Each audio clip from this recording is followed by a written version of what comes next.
The last thing you want to hear when you need your auto insurance most is a robot with countless irrelevant menu options. Which is why with USAA Auto Insurance, you'll get great service that is easy and reliable, all at the touch of a button. Get a quote today. Restrictions apply.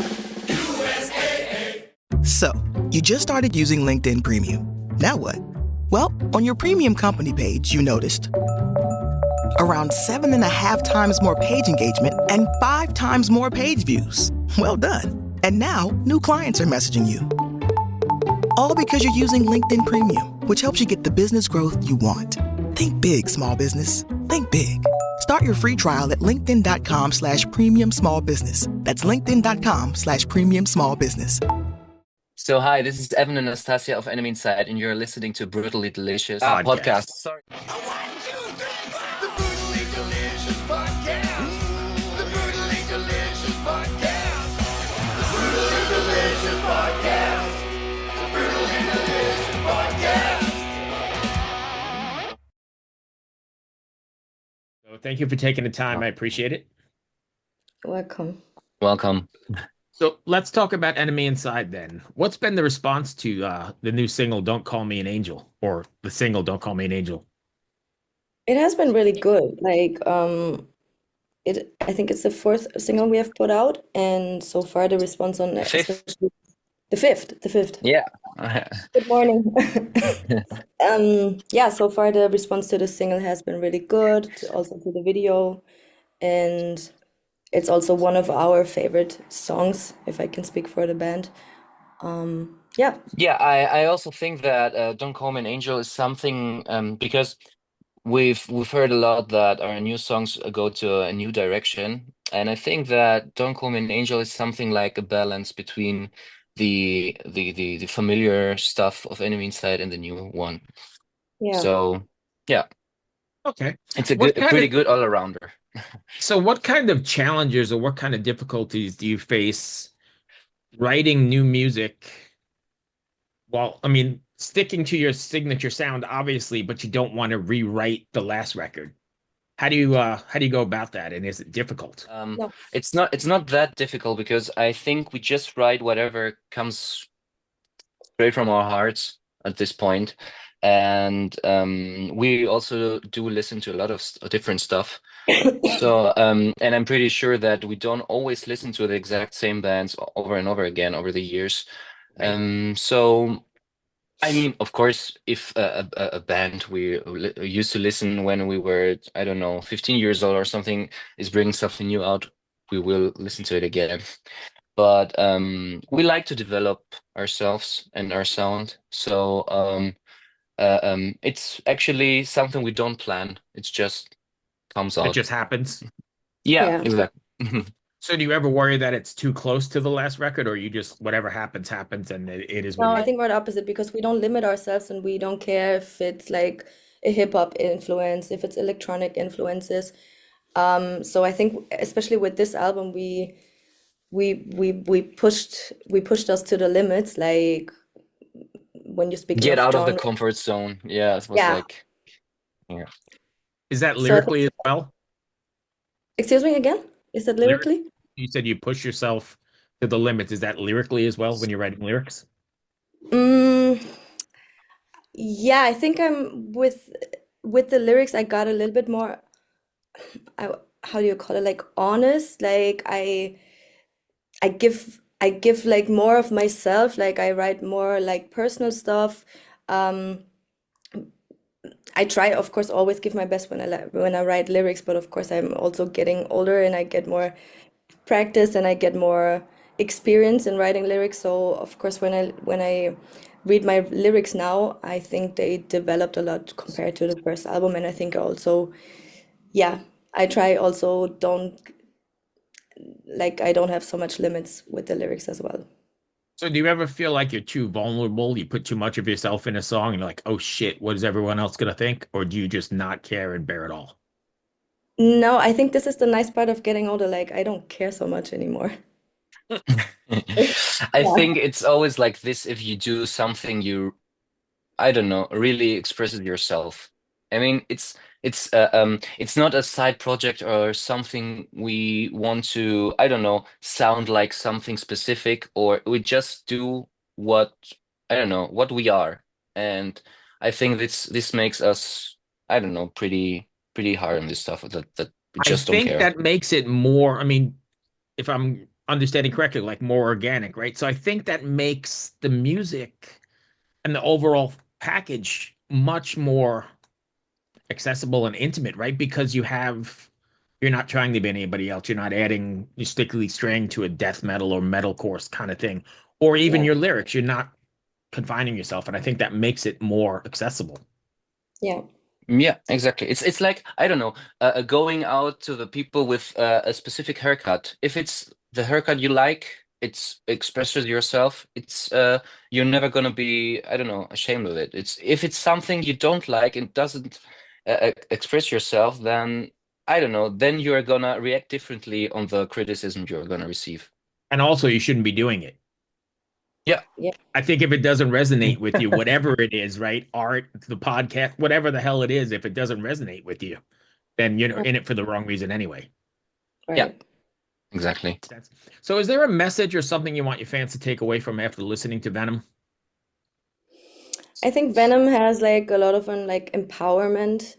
It's especially like lyric wise, it's really strong. It like don't don't let anyone limit you. Don't let yourself be influenced by toxic people. Don't let anyone tell you like you cannot do something. It's really like an album full of empowerment.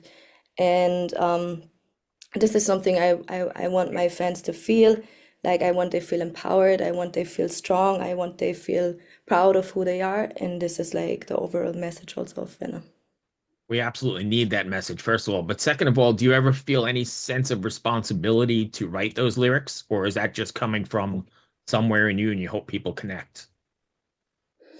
I think it's like more of like personal experience, and but I think it's like many people could like relate to the topics of the song. So I think it's like everyone probably had one situation in their life where he felt this way. So I think it's relatable.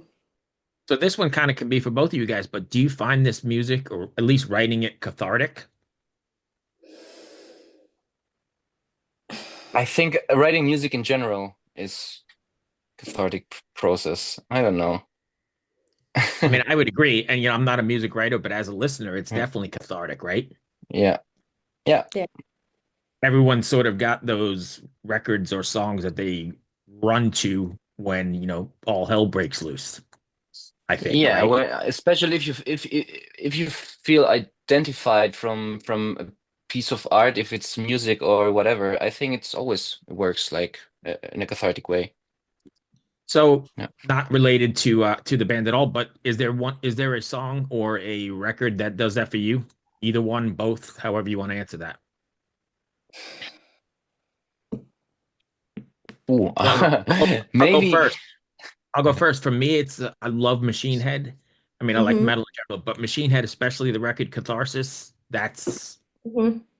everything. Okay, that's also what the title says. Hey, Yeah. Yeah, I would say an album I feel very I don't know expressed by that's my that's the Spirit by Bring Me the Horizon, for okay. example. Yeah, but it Mm-hmm. depends on the period of your of the life Sure, it changes you day to were day, attending. probably, right? Yeah, I mean, a few years ago, I would say it's maybe something from I don't know from some kind of a power metal band, for example. So it changes. I mean, people change as well. So yeah, but this is the first one which comes in mind. So I'm not gonna torture you with No, more. that's fine. I So don't when know, cannot Go ahead. decide. Yeah, I no have problem at all. I have many albums that like I feel that's this way about. So Fair enough. So when you guys are writing, do you like start with a theme and go into the writing process with a theme in mind or already a preconceived notion of what it's going to be about, or does it just come about? no, like we start always with the music, like with one riff or one melody. this could happen like Evan, most of the time Evan writes the music and I concentrate more on the vocal melody and the lyrics. But sometimes also he comes up with a vocal melody, or I come up with a guitar riff in my head that I sing to him like really poorly. But it's most of the time like we start with the music and we start like making a demo and I start singing a vocal melody most of the time with like no lyrics, like only nonsense lyrics. And later I start writing the lyrics, and then I also when I start writing the lyrics, then I try to recreate the topic and the theme. This Okay. comes always last. So this is more of a question probably for Evan, but when you're writing, I mean, there's a lot of metalcore or some kind of core influences in your music. When you're writing, are you writing with like the breakdowns in mind, how it's going to come across on stage? This is a great point to for a jump or whatever, or are you just writing the song and then adapting later on? I always try to see it from different perspectives every time I write something. For example, yeah, if I don't know, if I have the chorus, the verse or something, and it's about a C part, like I don't know, a bridge or a breakdown or a guitar solo or something. Yeah, I just try to imagine an atmosphere, a specific atmosphere in my mind, and then I try to I don't know, develop the or at least process the song in that way, which I don't know fulfills the criteria of this atmosphere. Gotcha. So yeah, I would lie if I would say that I don't have in mind a live situation or I don't know something. I it's the live situation is also a very good example what you mentioned because it's something that comes very often in mind. Great. The new McCrispy strip is here. Dip approved by ketchup, tangy barbecue, honey mustard, Sprite, McFlurry, Big Mac sauce, double dipped in buffalo and ranch, more ranch, and creamy chili McCrispy strip dip. Now at McDonald's. Ba-da-ba-ba-ba. All right. Are you guys planning on taking this out on the road? Yeah, we're gonna do it. In February, we are hitting the stages in Europe. I mean, we would also love to come to the US. Unfortunately, nothing planned, at least in the very near future, but we're like really looking forward to it. But we are playing in 8 countries. It's the first time we're doing this as a headliner in Europe. We're playing in Germany, in the Netherlands, the Switzerland, Finland, Poland. I don't know if Yeah. Czech Republic. Nice. Did Denmark. I? Denmark, Denmark. yeah. Is that coming up soon? Yeah, Wow. it's starting on the 20th of February. Nice. So you'll be able to play all these brand new songs to the crowd. Yeah. Is your live set going to consist of a lot of these, or are you going to mix in a lot of the older stuff and then? Yeah, it's gonna be called the Venom tour, so we're Oh, okay. No, you're going to play so we're Venom, gonna right? play almost the whole album. Not everything, but most of the songs. Most of the songs. We also are excited to play new songs. Hmm. Yeah. It's Yeah. always nice to see how they come across with the audience, right? Yeah, it's also Yeah. when you played an album, the last album we played like for almost nee, how many years? 3 years? Yeah, 2 or 3 years. I mean, it's been a Yeah. lot of shows playing just the same song, so So it's about time. it's also refreshing for us to play some new music. Or how do you handle when something you've written in the studio or whatever doesn't quite go across in a live setting as it should? Has that happened? Yeah, Yeah, of many course. times. Sometimes, yeah, of Yeah. course. You try to go through and you just pretend. Because I guess not Yeah, everything can If it's connect not live, working out, you just pretend and try to get through. yeah, but to be honest, we just leave it outside of the set list in right? that Yeah. case. Just drop it out So after that. yeah, I mean, there are albums or songs that you enjoy listening live. I mean, for example, that's the spirit. What I mentioned before is an album. I mean, I would love to listen to it live, but I think it's mostly an album I would listen at home. Oh, I right. don't know. Like some songs It's just don't work as good live, and sometimes you find this out when you play it live and you see like the reaction of the audience don't work the same like in one other Right. song. Yeah, most of the time we try to consider this before and don't play this kind of songs. Fair enough. So if fans want to find you, can you give us all your socials and that sort of thing? Yeah, you can find us on Instagram under the name We Are Enemy Inside, on TikTok under the same name, on Facebook. Actually, Under the same name. Under the same. We are on all platforms. Yeah, except for X, the previous X Twitter. Oh, yeah, is there anything I missed that you want to cover? No, did we mention that it's coming out on the February, I don't know, 28th? But it's Yes, just, we did, but we just can mention that. it again right here. Yeah, exactly. So no, that's it, I think. Awesome. That's all I got, guys. Thank you Okay. so much for taking the time. Thank you. Good luck with Thank the you very record, much as well. and, yeah, and maybe you'll show up on the shores here. Hey everyone, this is Bjorn from Soulwork, and this is Brutally Delicious.